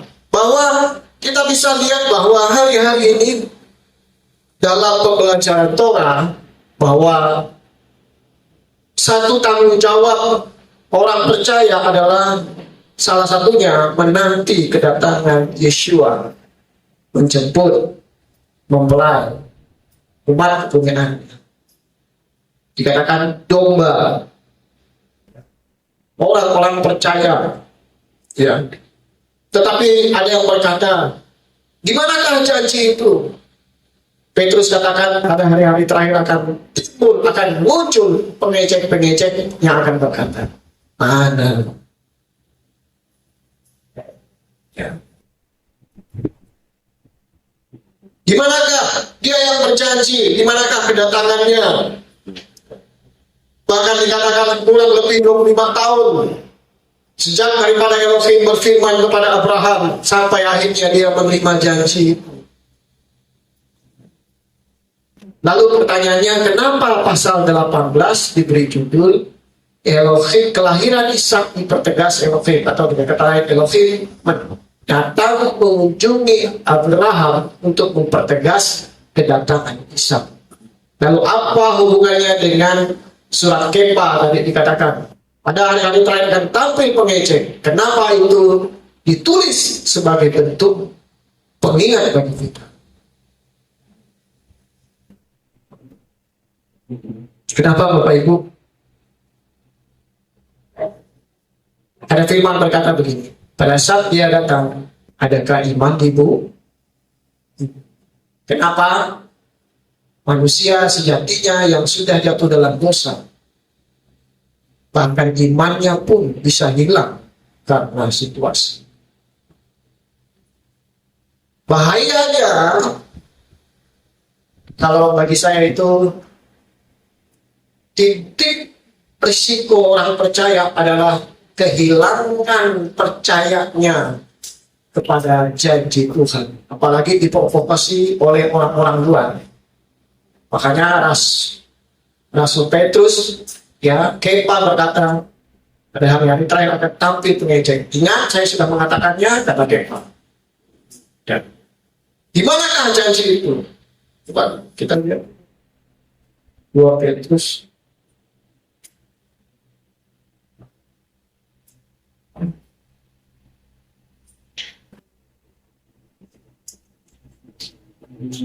Nah, pasal 3, 2 Petrus 3 ayat 3. Dengan pertama-tama mengetahui hal ini, bahwa hari-hari terakhir akan muncul para pengecek yang berjalan sesuai dengan keinginannya sendiri, dan yang berkata, di manakah janji mengenai kedatangannya? Karena sejak leluhur kita meninggal, segala sesuatu tetap berlangsung demikian sejak awal penciptaan.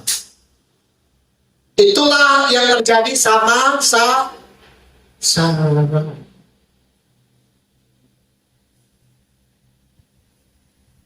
Nah, saya orang kesehatan, pola pikir saya sedikit agak baik. Pertama, memang nggak mungkin.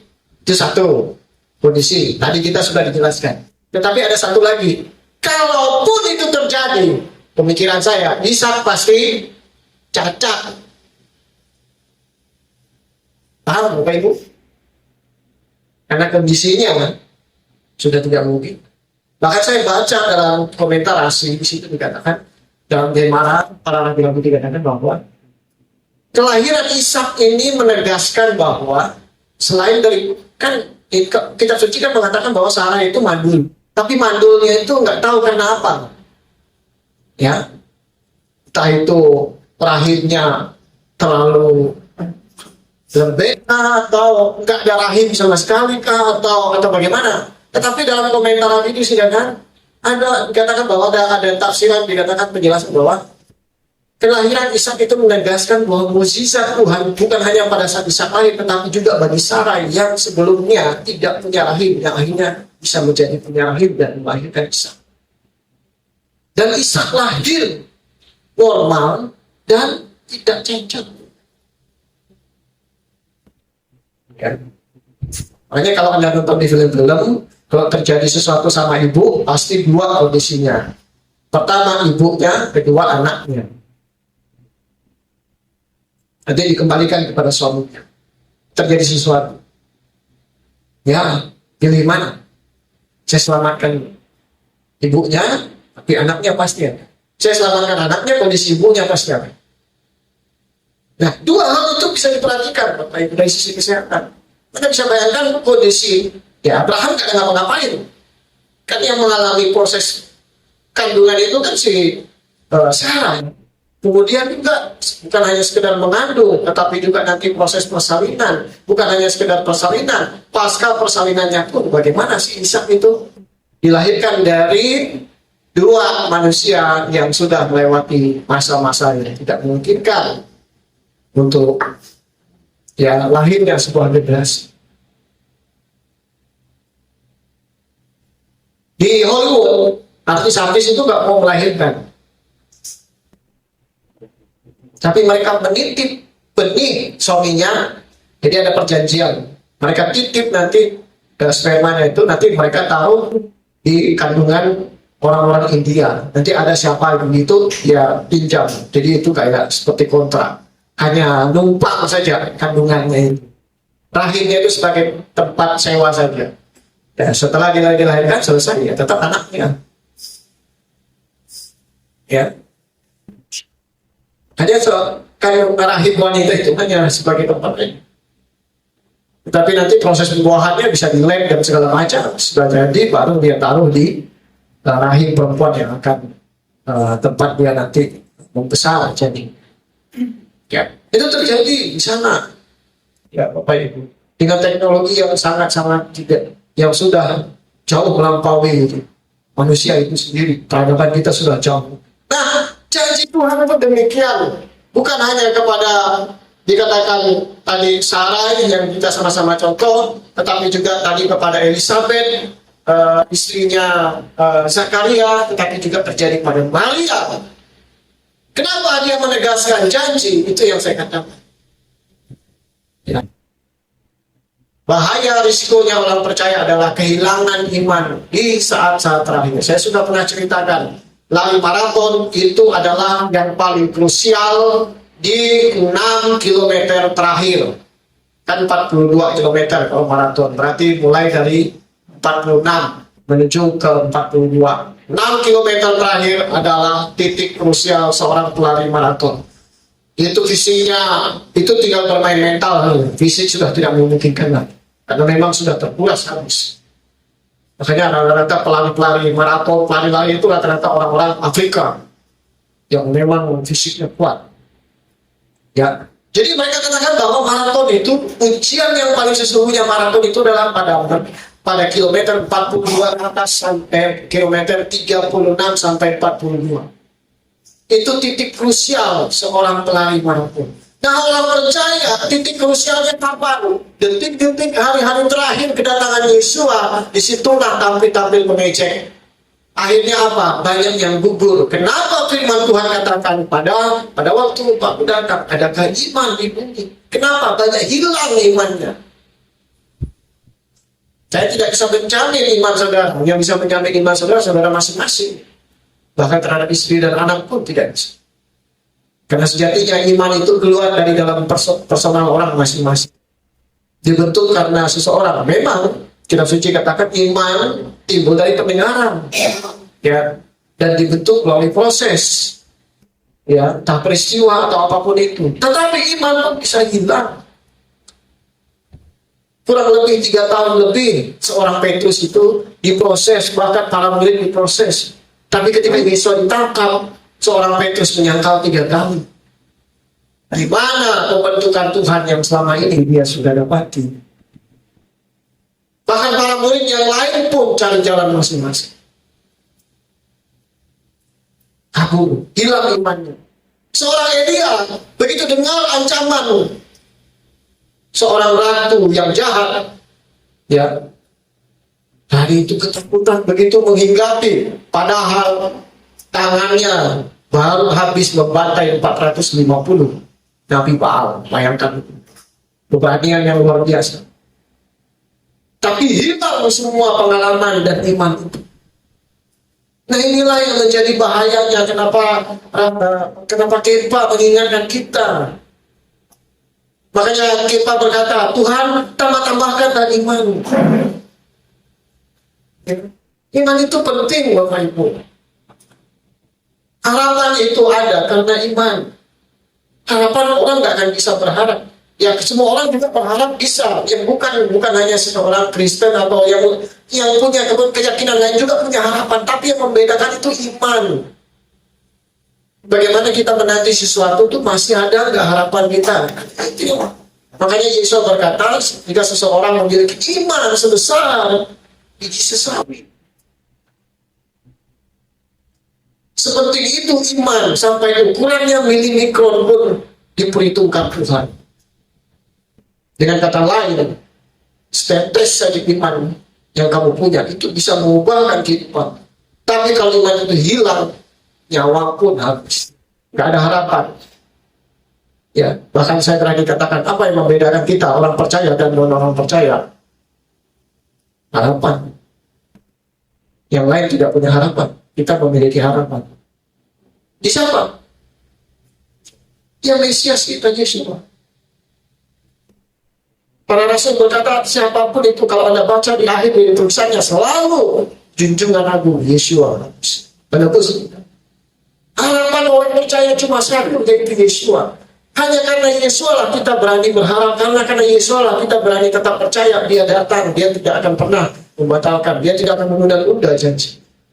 Yang lain, makanya orang kalau sudah tidak memiliki Yesua, tidak hidup di dalam Torah kain firman-Nya, imannya pasti akan redup, imannya akan terkikis, lama-lama imannya akan hilang.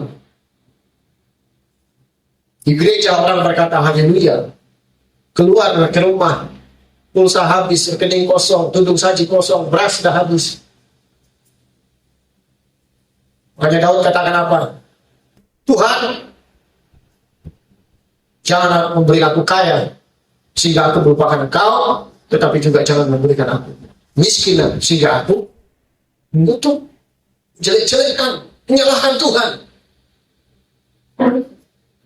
Bukan berarti dia tidak mau kaya, bukan berarti dia juga tidak menginginkan kondisi, tidak. Apapun kondisinya, dia ingin memuliakan Tuhan. Ya, itu yang sesuatu yang bisa kita dapati, Bapak Ibu. Bahkan semenjak kematian Yesua, kita bisa dapati sudah hampir sekitar 2000 tahun sampai hari ini. Anda bayangkan generasimu itu sudah generasi yang keberapa? Saya mungkin cuma ingat sampai kakek saya saja. Di atas kakek saya itu sudah tidak ingat lagi siapa lagi. Ya. Mulai yang ingat sampai generasi ke atas itu luar biasa. Ya. Sampai kakek, di atas kakek apa lagi ya? Buyut kan? Ya, ini moyang, atas lagi nggak tahu apa. Ya.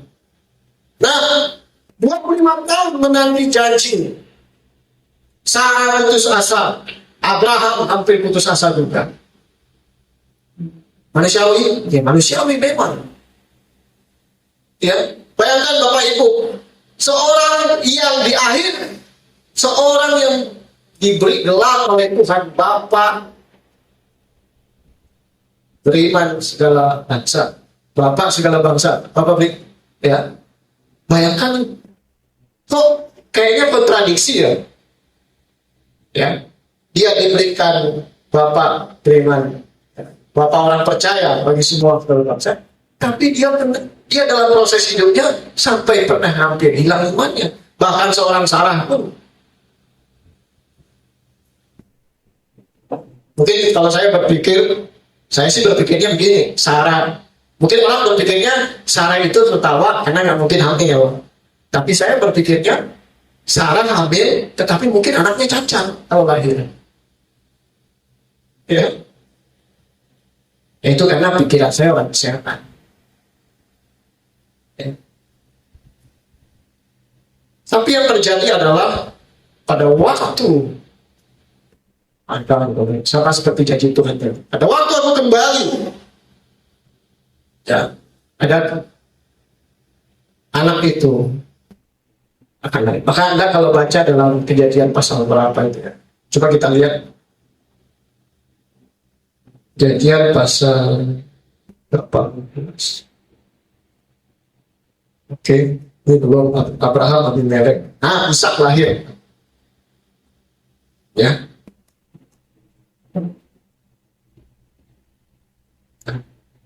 Ayat 6. Kejadian 21 ayat 6. Dan Sarah berkata, Elohim telah menjadikan aku bahan tertawaan. Setiap orang yang mendengar akan menertawakan aku. Selanjutnya dia berkata, siapakah yang telah mengatakan kepada Abraham bahwa Sarah akan menyusui anak sebab aku telah melahirkan seorang laki pada masa tuanya. Anak tersebut bertambah besar, kemudian jadi sapi. Pada hari sapi-sapi Abraham mengadakan perjamuan. Satu lagi dari satu sisi. Selain yang pertama, kebanyakan orang berpikir apa? Sarah tertawa karena nggak mungkin punya anak. Demikian Sarah mengandung tapi anaknya cacat. Tetapi pemikiran Sarah adalah kalau sampai saya mengandung dan melahirkan, orang ngomong apa? Paham Bapak Ibu? Orang ngomong apa? Ya, itu bisa Ya, pada saat itu mungkin belum ada nama. Ini kalau kita di Boven Digul ini, Jarum jatuh di Merauke, ketinggalan sampai di Boven. Ya, orang bilang ada yang kentut di Waroko sampai baunya di sini. Anda bisa bayangkan cerita ada wanita tua umur 90 tahun punya anak yang dengar ceritanya itu, ya itu pada saat itu belum ada mamang-mamang mas-mas Jawa yang pakai motor lalu ada bawa sayur begitu.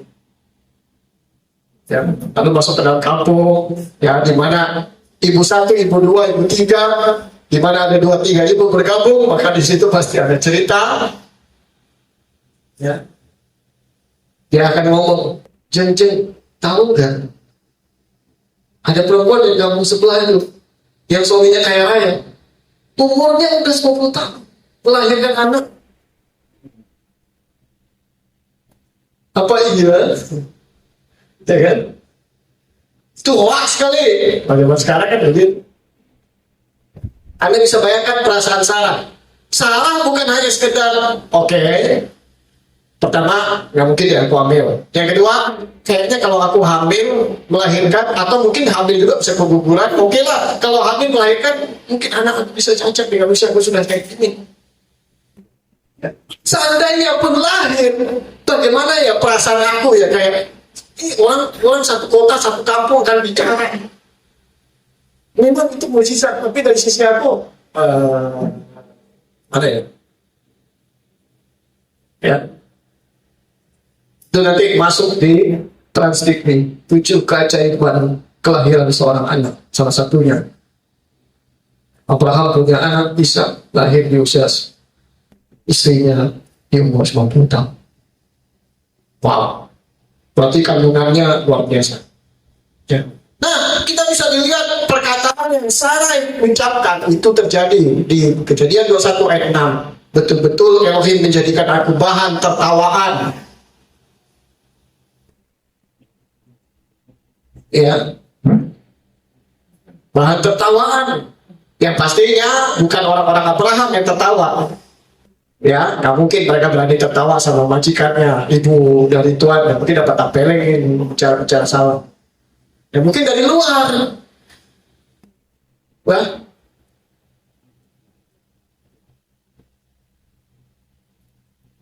bahkan dikatakan dia tambah lagi. Siapakah yang akan mengatakan kepada Abraham bahwa Sarah akan menyusu anaknya? Wow, usia 90 tahun masih bisa menyusui anak. Ya. Dan Abraham mengadakan sebuah perjamuan besar ketika hari Ishak disapi lepas susu. Makanya kalau di budaya-budaya di masyarakat kita di Indonesia, ada di usia tertentu dipotong rambut, ya kan? Disunat, ada acara. Nanti masuk usia sekian, biasanya kalau di Jawa itu banyak. Di daerah Jawa Tengah itu, bagi kalau daerah-daerah seperti kayak Banten, ya suku Baduy, gitu tuh banyak. Ya, umur sekian, potong kelapa, injak telur, segala macam. Ya.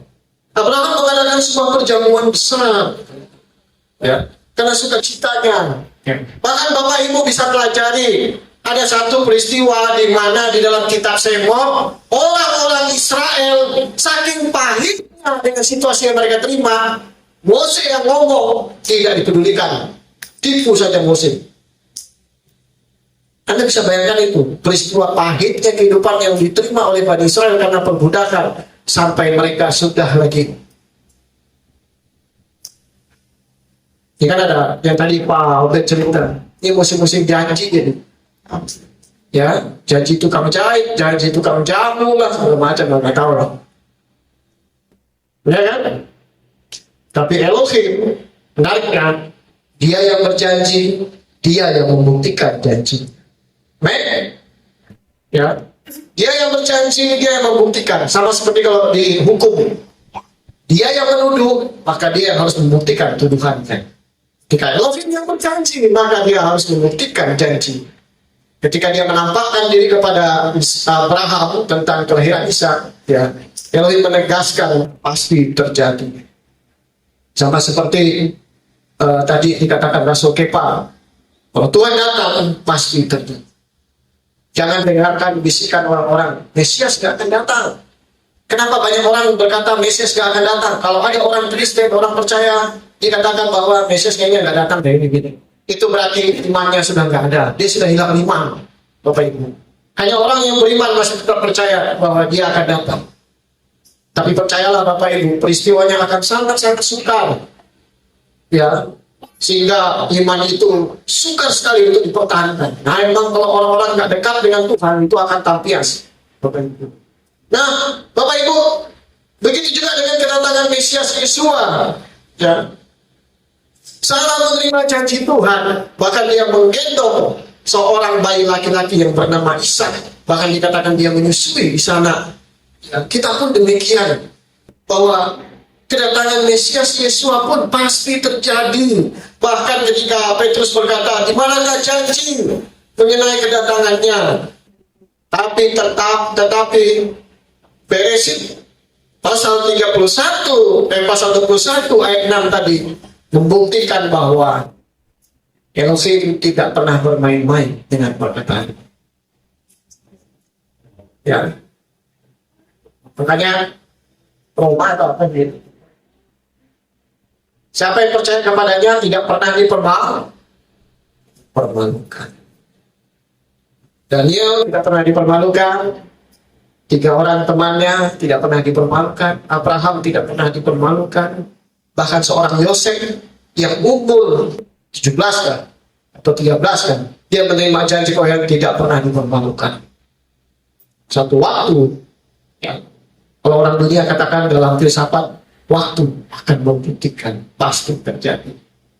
Ya, yang penting ketika janji itu tiba, jangan pernah hilang iman, Bapak Ibu. Itu kunci bagi kita dalam menanti janji Tuhan. Ya, tapi saya percaya dan saya tahu bahwa Tuhan pun tahu kondisi kita. Kenapa? Pertanyaannya begini, kenapa kedatangan Mesias itu kita sudah dengar dari firman Tuhan, tetapi ada nubuatan-nubuatan yang Tuhan kirim, spark, ya, percikan-percikan nubuatan mimpi itu diberikan kepada beberapa orang yang mengatakan Mesias sudah semakin dekat. Kenapa? Karena satu, Tuhan tahu bahwa ada orang yang sudah mulai jengah dengan berita-berita kedatangan Tuhan. Maka Tuhan perlu memercik iman kita dengan percikan supaya nyala lagi, supaya bangkit lagi. Sama seperti Sarah dan Abraham dan Sarah yang sudah bukan mulai, tapi sudah kehilangan, ya, rasa percaya untuk janji Tuhan. Makanya Sarah tertawa. Ya, tapi Tuhan baik, Bapak Ibu. Dia tahu kondisi kita. Dia tahu kondisi dunia ini. Bahkan firman-Nya, para rasul berkata bahwa bahkan orang-orang benar hampir tidak selamat. Sebegitunya kah peristiwa menjelang kedatangan Yesus. Jadi jangan heran kalau Yesus berkata banyak yang dipanggil, memang betul-betul sedikit yang lebih. Kehilangan kita ini pun akan diuji. Ya. Tetapi kuncinya cuma satu. Kalau orang yang dekat dengan Tuhan, ya, sekalipun masalah itu ya dan amin pasti akan terjadi kepada seseorang, bahkan cobaan itu ada, tetapi dia tidak akan sampai tergeletak dengan imannya. Ya, itu janji firman Tuhan, bukan saya. Orang benar tidak akan sampai tergeletak. Tangan Tuhan akan menopang. Ya, tangan Tuhan akan menopang. Nah, Bapak Ibu yang dikasihi Yesua, sama seperti yang para saksi sebelumnya, saya juga ingin menekankan bahwa sama seperti Abraham, demikian juga kita. Kita sebagai bangsa-bangsa berhak menerima berkat yang diwariskan. Sama seperti dalam Galatia pasal 3 ayat 29. Dan jikalau kamu adalah milik Hamasiah, milik Mesias, maka kamu juga adalah keturunan Abraham dan berhak menerima janji Elohim. Ya, kita bukan keturunan Abraham, tapi kita adalah keturunan Abraham. Ya, sangat tepat sekali. Saul berkata, kita bukan keturunan Abraham, tapi kita keturunan Abraham, yaitu seorang Abraham yang sudah diubahkan Tuhan Akulah El Shaddai, ya, hiduplah sempurna, ya, tak bercacat, ya, lupa. Nah, jadi Bapak Ibu yang dikasih Yesua, Pak Era ini ada lagi satu poin, ya, saya berharap tidak mungkin semua. Ya, Anda belajar akidah Ishak itu, mana Ishak dipersembahkan, itu poin penting juga. Bagi iman orang Yahudi, akidah Ishak itu penting. Memahami kemesiasan Yesua, baik 2000 tahun yang lalu maupun yang sedang kita nanti-nantikan. Raja Salomo berkata, tidak ada yang baru di bawah langit ini. Ya, dengan memahami sejarah peristiwa masa lalu, kehidupan Abraham, kehidupan leluhur, kehidupan Nabi, maka kita tahu bagaimana nanti di hari-hari ke depan. Karena itu petunjuk teka-teki yang sudah Tuhan buka. Ya, makanya Raja Daud berkata dalam kitab Mazmur, diberkatilah bangsa yang Elohimnya adalah yang. Kenapa? Wah, luar biasa. Ya, kita bukan hanya bicara tentang masa lalu perbuatan yang mencari, bukan bicara tentang hari ini kita punya pergumulan dan segala macam, tapi juga dia berbicara tentang apa yang akan terjadi di kemudian hari. Maka dalam kitab Nabi di mana itu dikatakan Tuhan tidak akan melakukan sesuatu tanpa dia memberitahukan dulu kepada hamba-hambanya. Tanpa dia memberitahukan dulu keputusannya. Sama seperti Elohim ingin memusnahkan bumi, dia berkata kepada Nuh 100 berapa? 50 tahun, 20 tahun. Aduh, Nuh itu arsitek yang luar biasa, kata Pak Dedi. Ya, memang betul sih. Ya, bikin sampan saya pernah bikin sampan itu ribet. Siapa sampan perahu kecil. Dan apalagi kapal besar. Ya, bisa bayangkan cari ternya, lemnya, kayunya, belum pahat lagi, belum potong buku, belum lagi dengan kiri kanan lagi, aduh, tidak mungkin hujan di gunung dan segala macam. Ya, mari kita belajar semakin mengasihi Elohim. Ya, aku dan kita semua berdoa biarlah Tuhan menampakkan diri kepada kita semua dalam cara-caranya. Amin. Ya, kau mungkin jadi gini Bapak Ibu, kehadiran Tuhan bukan hanya tentang mukjizat Tuhan bukan hanya tentang apa yang dia lakukan, tapi juga kehadirannya membawa angin segar bagi orang-orang percaya. Anda tahu kehadiran Tuhan pada saat dia menyatakan diri kepada Abraham, ada sebuah ketegasan dari Tuhan.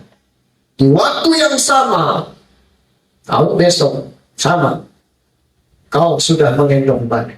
Dan seorang Sarai berkata, memang betul Tuhan menjadikan aku bahan tertawaan bagi nanti. Seperti aku ketawa. Ya, rasanya kan seperti itu. Makanya dalam kitab suci dikatakan apa? Janji yang Tuhan beri, dikatakan kitab Yesaya atau apa ya? Janji Tuhan itu bagi orang percaya, Tuhan akan membuat seperti apa? Keadaan kita seperti bermimpi. Kekayaan bangsa asing dipindahkan ke rumah orang benar. Ya, onta-onta dari negeri seberang masuk. Keadaan kita seperti keadaan itulah ketika janji Tuhan digenapi kepada seseorang. Ya, saudara akan mengalami apa yang dialami oleh Sarah. Bukan tertawa karena nggak mungkin terjadi, tapi saudara tertawa karena sesuatu yang pernah mungkin menggelitik dalam hatimu. Misalnya 5 tahun yang lalu kau jungkir balik. Ya, saya masih ingat. Atau mungkin beberapa. Ada seorang perempuan nulis di sebuah dinding lemari, ya, Tuhan aku ingin hamil. Ya, dan itu bukan istri saya sendiri. Ya, tapi kalau dia dengar pasti dia ketawa. Ya, artinya apa? Saudara akan ketawa karena apa yang sudah Tuhan buat dalam kehidupan. Iya ya Tuhan. Kayaknya barang sesuatu yang kayak lucu ya kayak dulu itu bisa terjadi Tuhan. Ya, sesuatu yang kok bisa saya sembuh ya? Dan saya sudah hampir putus asa waktu itu. Jadi tertawanya itu tertawa sukacita, kegirangan, keheranan. Tidak heran kalau seorang Daud berkata, pujilah Yahweh, hai jiwa, megahkan dia Karena apa yang dia perbuat luar biasa bagi kita. Firman ini bukan hanya Abraham, tapi biarlah kita berdoa, semua kita mengalami apa yang Tuhan nyatakan kepada kita. Bapak yang memberkati, mari kita berdoa.